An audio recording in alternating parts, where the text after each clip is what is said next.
This is Jason Rodriguez down at the Mitchell Courthouse, down at the hearing for AF James MacArthur.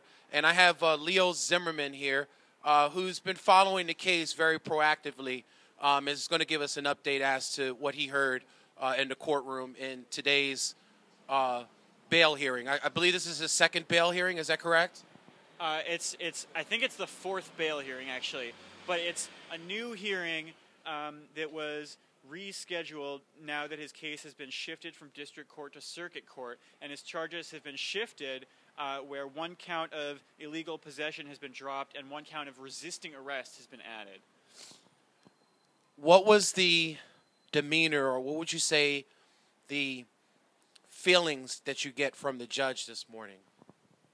Well, you know, we were excited at first about the judge because we were told that the judge for this case was going to be Lynn Stewart, who summarily denied MacArthur bail at the last hearing. And all of a sudden, it was another guy who came in, and he was all friendly and joking, and we thought, okay, this might be better. But as soon as he started getting down to business, we found out he wasn't really trying to find out any facts about this case whatsoever.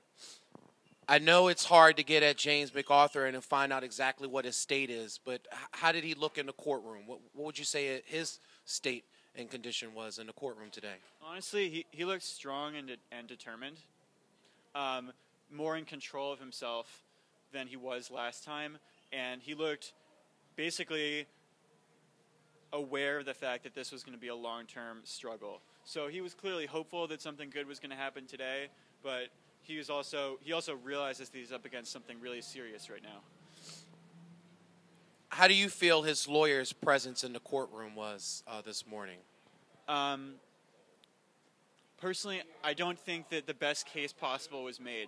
And myself personally, having studied the case quite a bit, I wanted to be like, hey, tag me in the whole time. Because, for example, the prosecution cited... Do you want me to get into specifics here? Yeah. For example, the prosecution cited a message that he sent out on Twitter, right?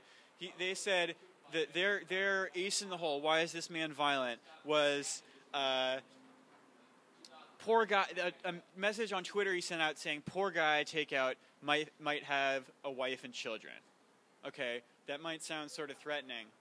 In context, he said, I wonder if I should go out fighting or go out Zen style, no resistance. Next tweet, poor guy I take out might have a wife and children. Next tweet, my story is better if I go out peacefully. Next tweet, God prefers that I do it that way. So in context, it's clear that he's saying, I'm going to go out peacefully because the poor guy I would take out if I didn't might have a wife and children. So in my opinion, that's evidence that he's peaceful and was trying to surrender peacefully. Yet the prosecution used it to say he was a dangerous criminal. They said he was a threat to society and needs to be kept in jail for that reason. And for whatever reason, his defense wasn't able to get it together. Make that point. What do you feel the next recourse for MacArthur is? I don't know if there's another way we can go through, like another habeas corpus hearing or some kind of complaint we can file about the way the trial was conducted, because I just feel like there's so much evidence on his side. And to me, the most telling example of this is that he's in jail right now because of an event that happened, a single event that happened on December 1st, 2012, where he's accused of being violent and resisting arrest. And there is an audio tape. Okay, there's an audio recording the whole event.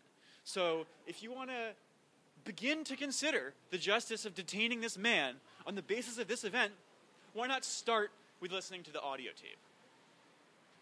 Leo Zimmerman, I really appreciate the fact that you've been very diligent and very strong on this case, and thank you for your time this morning. Jason Rodriguez, I appreciate them.